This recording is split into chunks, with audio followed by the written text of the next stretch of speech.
Hello folks, I wanted to offer something on a little video that would help you with designing really transformational workshops. I wanted to offer something that will be valuable to you in your work and your passions. So it's not a super long video, but it's got some substance there. Hopefully it's got some stuff that you can take away straight away and apply to how you design workshops and how you run workshops to have the best impact, the best outcome for the people that you're seeking to serve. And the first thing I want to say is that when you're thinking about designing transformational workshops that are really going to help people to make significant changes in their lives, to make behavioural changes, to learn something beyond just learning about it and learning to do it and learning to be it, the first thing you've got to consider is that it's not just about the workshop. You know, if you go back to the early days of the seminar industry in the 1970s, particularly in the USA, where there were these amazing, it was the kind of golden era of the kind of transformational workshops where people went along and had amazing breakthroughs and felt like they were completely changing their lives, and sometimes they were, but a lot of the time the promise of the workshop didn't deliver over time. So in the moment they felt like they'd made a big change, that they'd had a breakthrough, but how that actually played out in their lives was that 2 weeks later they were in the same old patterns, the same old things, and they didn't really feel the sense of change. And sadly, I think in that era, a lot, not all, but a lot of the people running those workshops, the organisations running those workshops anyway, kind of took advantage of that and used it to sell the next workshop. Oh, really? That change hasn't stuck? Well, maybe you need more work. You just didn't get as big a breakthrough as you thought you did, and maybe you need to come back, and well, there's this other level. And actually, if you haven't gone to that other level, then you didn't really get it. We did our best, but you know, we can help you. So come back. You know, they used it to upsell, to sell the next workshop. And I don't want to do that. It's not that I don't want to sell work or have people come back and return to do workshops with me, but I don't want them to. I don't want to kind of make promises that I can't keep, or to have them walk away and for the benefits to dissipate quite quickly.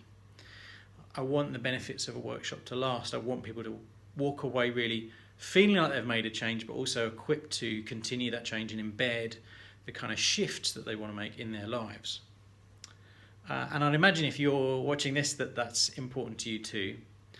So that's what I'm going to talk about here, is how to design transformational workshops that help people to really make lasting change. And that means you're not just thinking about the workshop as an isolated event, but you've got to think about the things that happen around it and how you help people to do those things around it beyond just the workshop event itself. So there are, I would say, two fundamental structures that we need to understand to do this really, really well. I often refer to them as ritual and ceremony. But there are other terms you can use if those are a little out there, or if you're working in a corporate environment where that kind of language is going to seem strange. So another way I might put it is practices and rites of passage, or if you want to really pare it down, then it can be practices and workshops. But those workshops, what they are, I would say, is a kind of rite of passage. Now I'll talk more about why I give it that label and what that means, but those are some of the terms that I'm thinking in terms of. So I'm going to talk to you about the rites of passage and the rituals, the practices, rituals and ceremonies. I'm also going to talk about how you structure good practices, good rituals, and how you structure great workshops or good ceremonies, to put it another way, to think about it another way. Shall we dive in? So the way these two structures go together is really important. What was happening in those 70s workshops that I mentioned was that you were getting the kind of big spike of kind of engagement that was big and dramatic and felt very important, and then kind of tailed off when you got back into your life. So if that wasn't doing the job, if that big spike on its own wasn't doing the job, then what's the other part of it? And that's where the practices or the rituals come in, which are the small spikes of activity, small, frequent, over time spikes of activity. And ideally, you know, especially if you're running a series of workshops or a bigger program, then what you want is then other big spikes, and then, or even if you're designing your own development, your own learning, then I think this is a really useful structure for you to think about. How do you create this for yourself? So whether you're using a number of different workshops from different people to learn different things, how do you have the big pulse and the small pulses? Big pulse, small pulses. So the big pulse is the ceremony or the rite of passage, and the small pulses are the rituals or practices.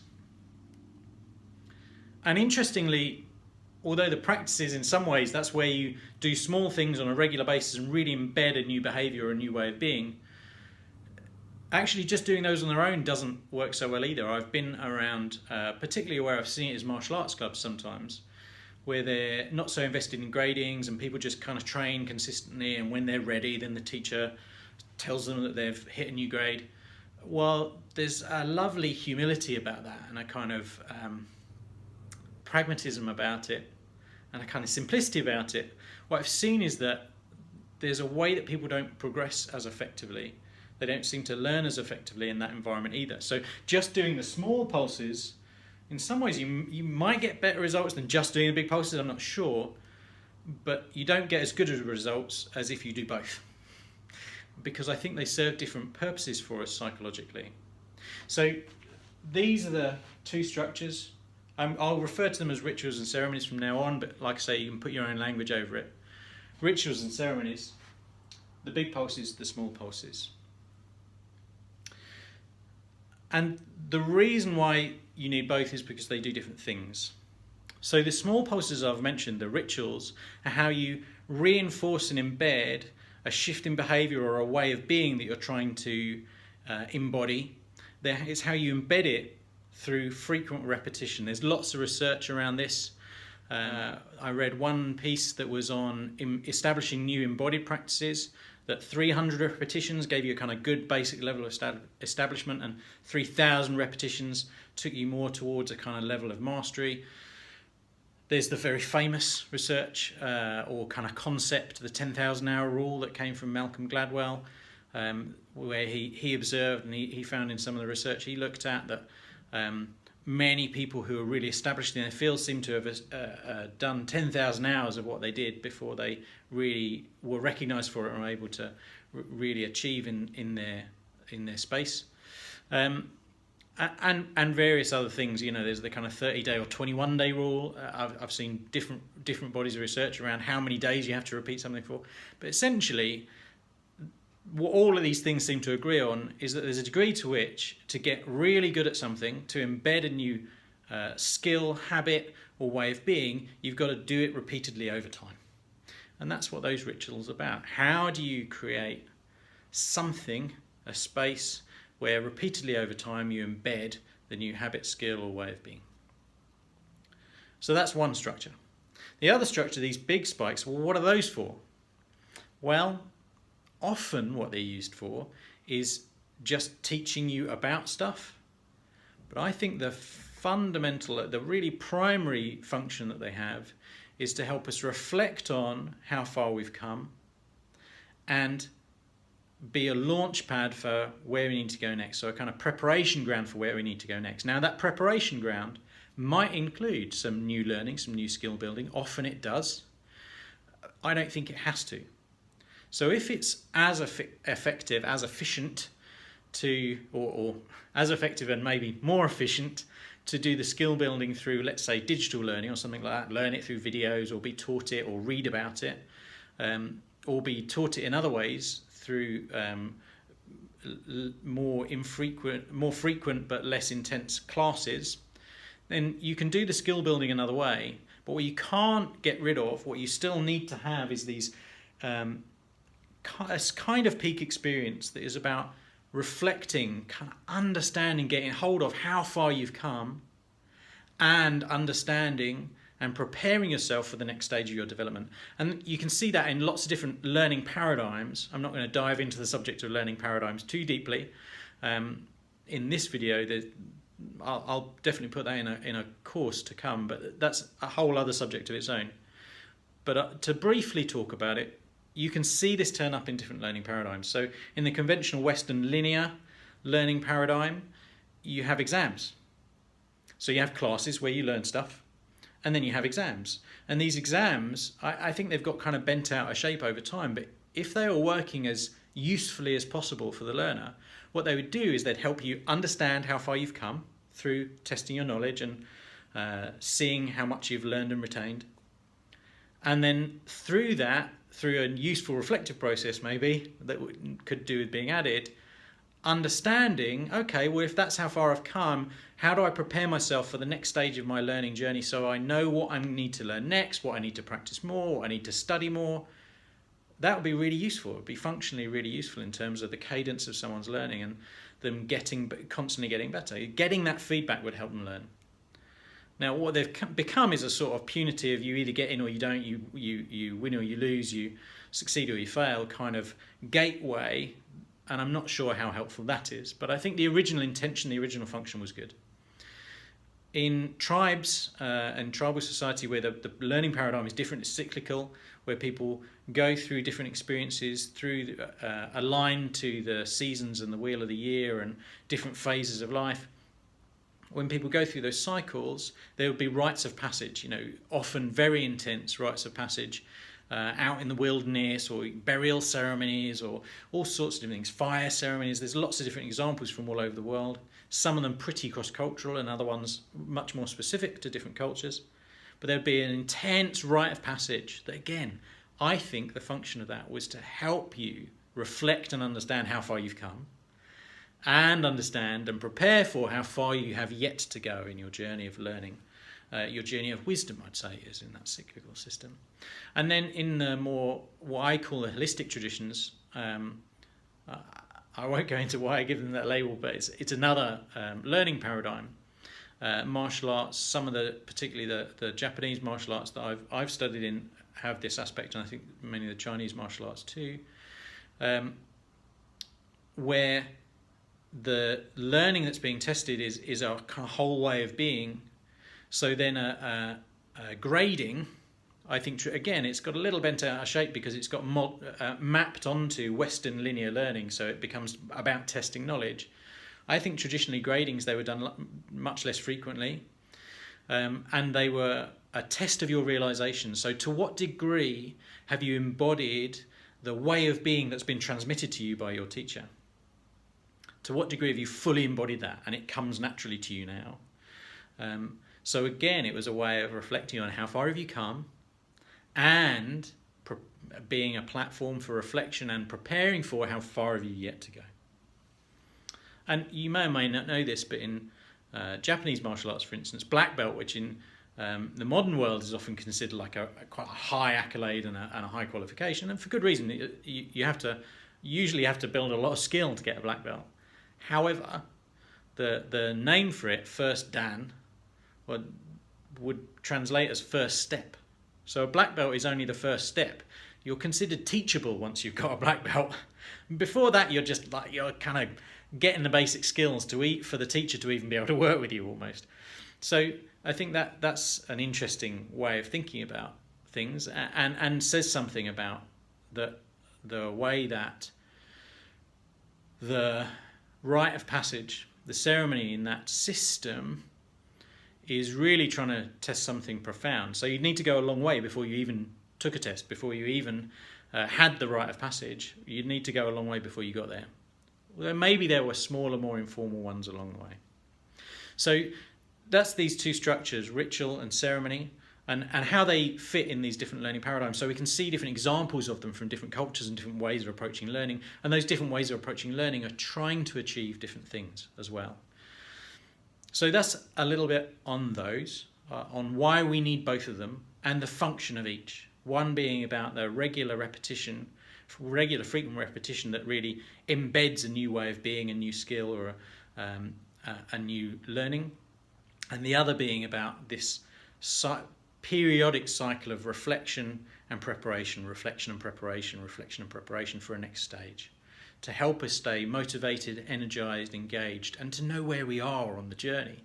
In a way, those rites of passage help us understand where we are on the map of experience, and they help us transition into a new phase. So that's a third thing. There's that's more psychological and less, rather than functional. You know, the kind of reflection and preparation is more like functional learning, but there's also a really profound aspect which is about transitioning to a new way of being or transitioning to a new phase. Again, I'm not going to dive too deeply into that. I'm focusing on the learning function here, but it's another aspect to be aware of. So that's these two structures, ritual and ceremony. And let's move on to how you do them well. So how do you design a good ceremony or a good rite of passage kind of workshop, and how do you design good practices, useful practices that are really going to serve people in learning new things and embedding new ways of being and getting skillful. So luckily, there is a map that helps us understand both. There's one map that can be applied to both, which comes originally from, as far as I know, originally from the research of an anthropologist called Arnold van Gennep, who, again, if I've understood correctly, I'm pretty sure he was researching and writing in the 1920s, so quite a long time ago. He sometimes gets quoted as having been writing in the 50s, but I think that's because that's when his book was translated to English. But he was the first anthropologist to go around the world and kind of form a unified theory, if you like, of what we now call rites of passage, but these transition rituals, transition ceremonies, in a completely cross-cultural way. He observed these core structures within these rites of passage. So looking at rites of passage from all over the world and going, there seem to be certain core structures that are common all over the world. Some of them more for specific purposes, so marriage or around death or around puberty and transition into adulthood. But there, as he articulated, there were certain structures that seemed to be common to all of those, what he called rites of passage or rite de passage, that gets translated as rites of passage. So in Van Gennep's work, again, as it gets translated, so this is a translation, the three structures, the kind of map is separation, initiation, and incorporation, or is sometimes referred to as return.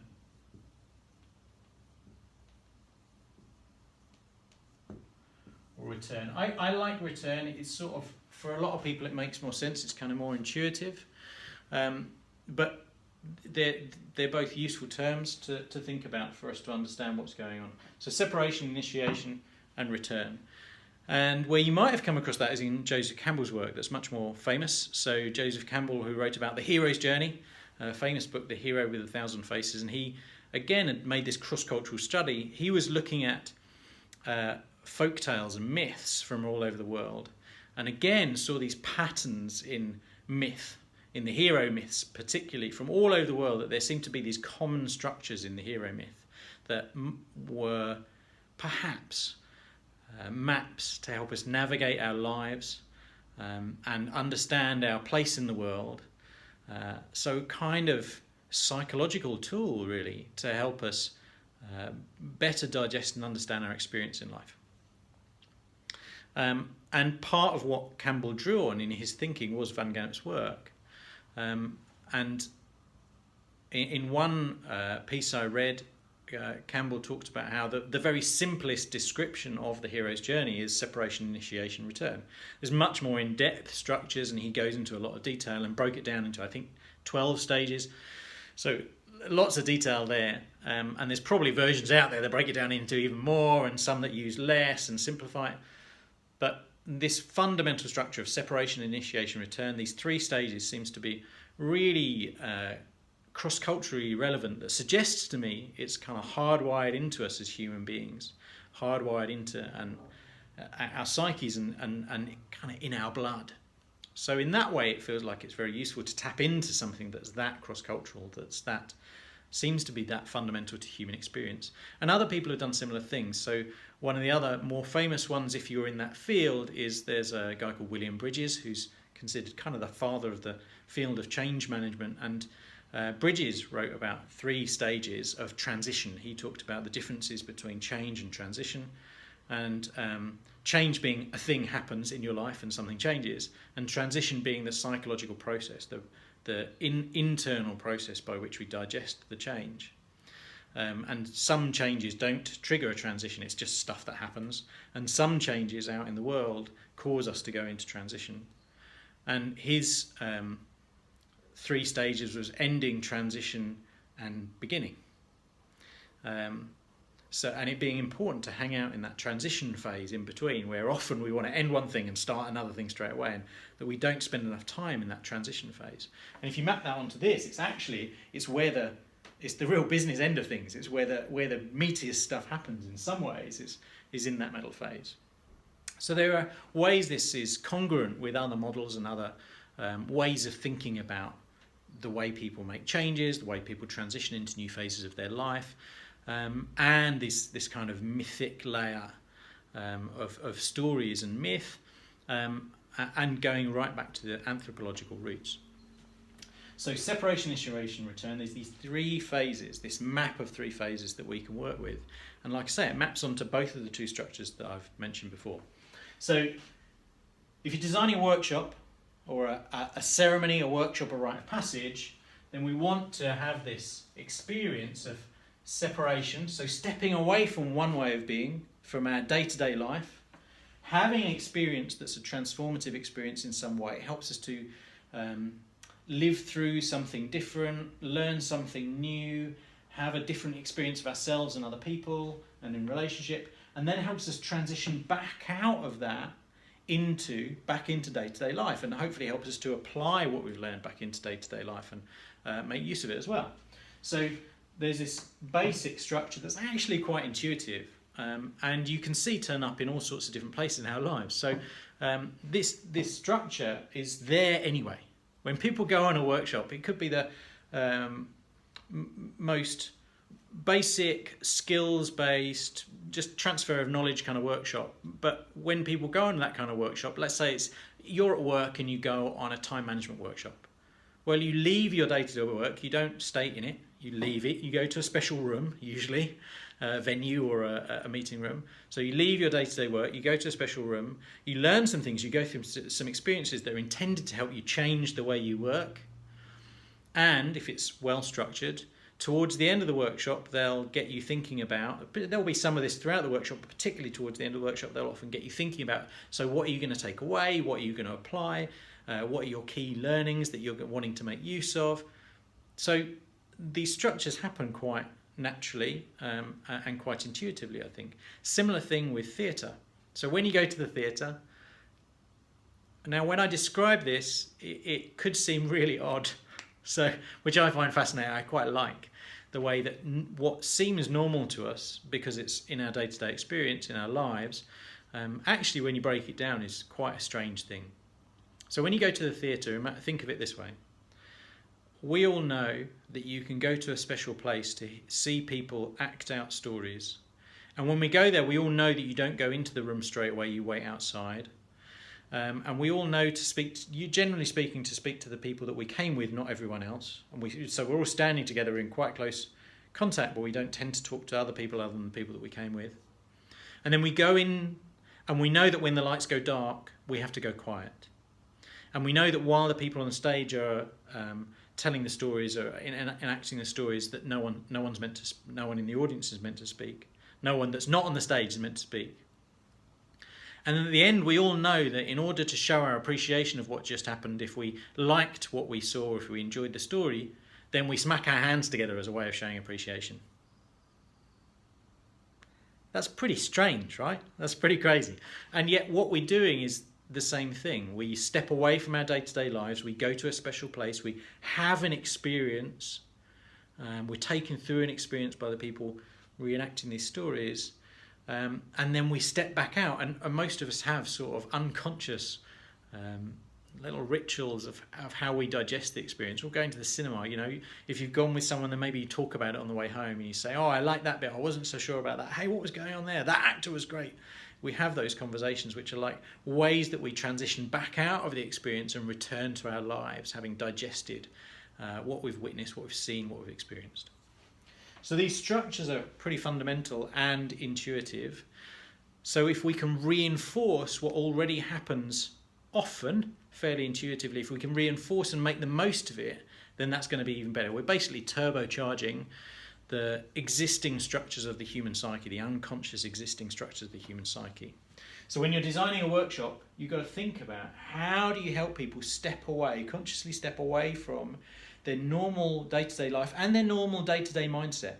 Because if they're going to stretch themselves and think differently and genuinely take on something new, the odds are they're going to have to let go of something old. That's William Bridges' insight. You have to have endings before you have beginnings. So how do you help them step away from their day-to-day lives so they can really deeply consider the things that you're going to teach them, the experiences you're going to share? So that's step one, is stepping away from day-to-day life. And then giving them an experience that helps them to step into a different way of being, a different way of doing things, really immerse themselves in that experience. So in many ways, I would recommend having, as far as possible, have as little teaching in this space as possible. Now, if what you're doing is knowledge transfer, if that's the function of your workshop or your session, is to transfer some knowledge, teach some people some stuff, then by all means do that and make it as vivid and immersive and engaging as possible. But often what we're trying to do in workshops is trying to help people change their behaviour. So if you can give them the information through digital learning or other means, videos they can watch afterwards, stuff they can read later, or you can give it to them in advance so they come in prepared for that, then you can make this experience as rich as possible in them being immersed in the experience, the lived experience of what you're trying to teach them, which is usually involves, at least to some degree, a different way of being or seeing the world or thinking. So if you can immerse them in this space, that's absolutely optimal. But it's even more important, if you're immersing them in experience, to help them transition out the other side, to head out of the workshop space and back into day-to-day life in a way that they feel put back together again, kind of congruent and coherent as themselves. And that doesn't mean leaving behind and undoing all the good work that you've done in the workshop, but it does mean helping them to consciously transition out of the learning space where they've hopefully been trying on some new things, some new ways of being, some new ways of thinking, consciously transition out of that and back into day-to-day life, which I would say should include, and how are they going to take what they've learned, the gifts of that journey. Joseph Campbell would talk about the boon, which is the divine gift that the hero has received as a result of going through the adventure.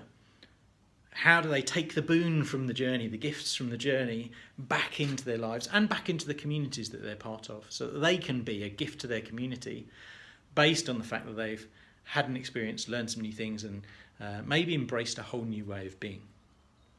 So that's the journey for a workshop. Now, I'm not going to dive deeply into what to do with a program, so a series of workshops, but what I will say is that essentially you're doing the same thing, but it's fractal. So if you zoom right in, the detail is the same as if you zoom right out.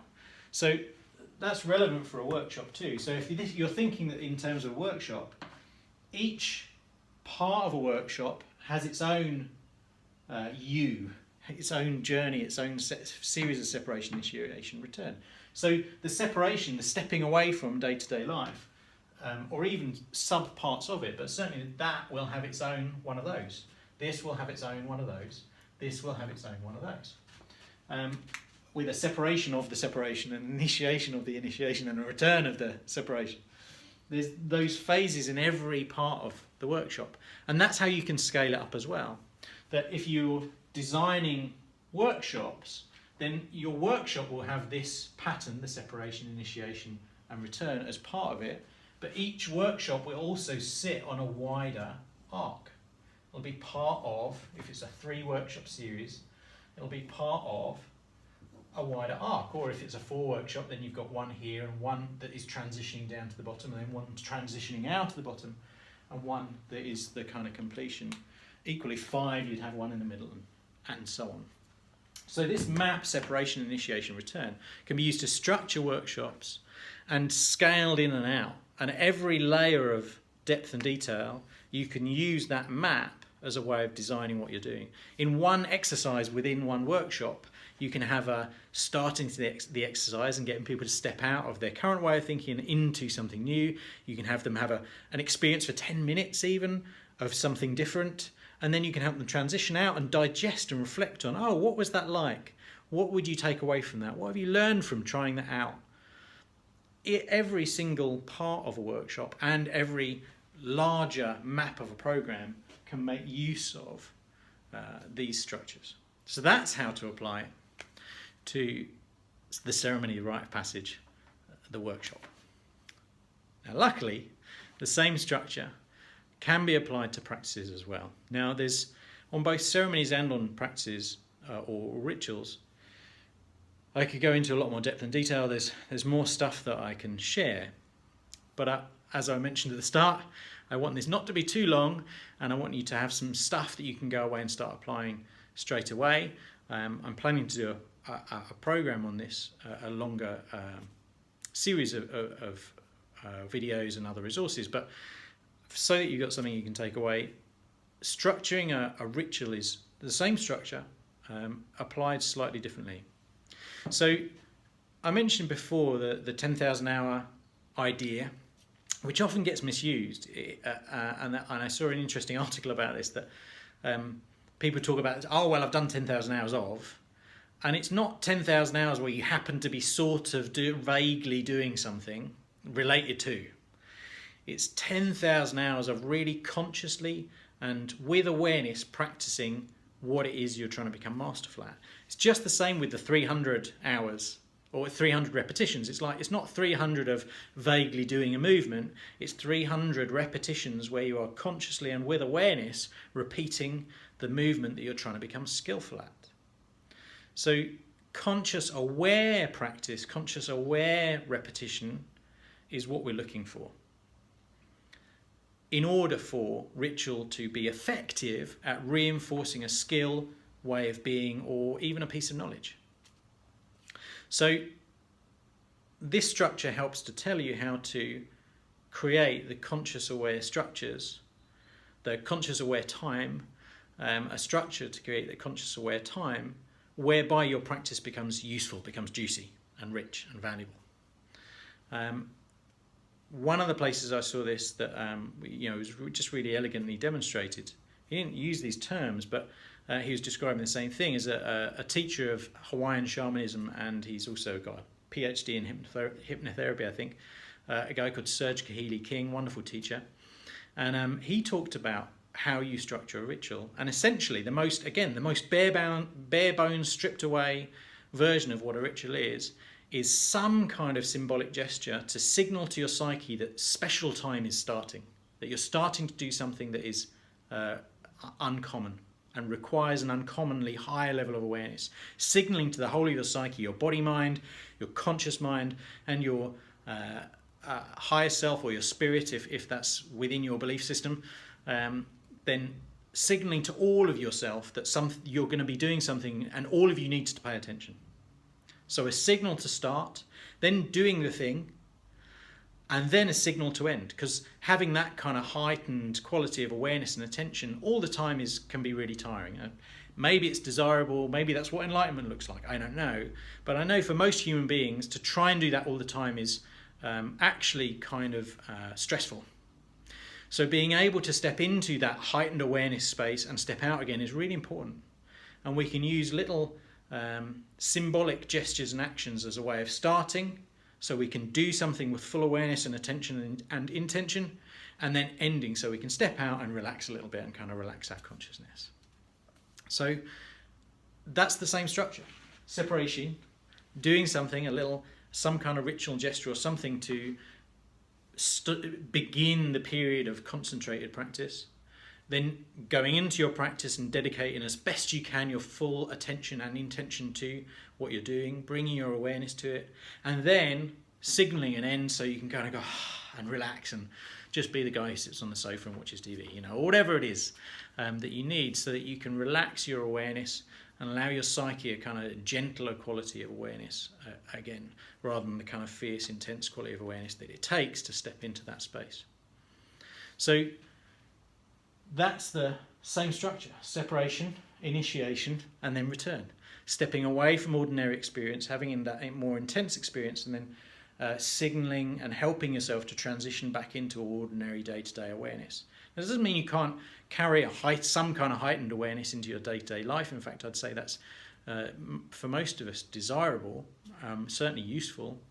And my experience is there is a kind of softer quality of heightened awareness that we can carry around all the time, as compared with the very intense, focused, kind of distilled awareness, boiled down and intense awareness that we want to bring to really focused, dedicated practice when we're trying to embody something new, or embed a new way of being, or a new way of thinking, or a new way of seeing, or even just to remember information. The quality of attention that we give it will determine whether or not the information sticks or it doesn't. So again, if you're working purely with knowledge transfer, just trying to teach some people some stuff, then I'd say the combination of ritual and ceremony is still a useful structure. But even more so if you're working with personal or behavioural change or organisational change. So, 2 fundamental structures: ritual and ceremony, practices, rites of passage, whatever labels you want to give them. And then these 3 underlying patterns that help us map those experiences that can be applied to either one: separation, initiation, and return. Stepping away, being fully in the experience, and coming back to everyday awareness. So hopefully those 2 things, the structures and this map, are really useful for you in thinking about how you design workshops and how you design the work around workshops that enable people to make lasting, significant change in their lives, in their work, and wherever else they might be wanting it. So get in touch if you'd like to learn more. You can sign up for emails and things where I'll share more resources and more information, more thinking. And as I mentioned, I will also be putting together some course going more into all of this stuff in more depth and adding even more value. So if you want to dive into that more deeply, then do sign up for the emails, and I'll let you know when that's ready. Thanks very much.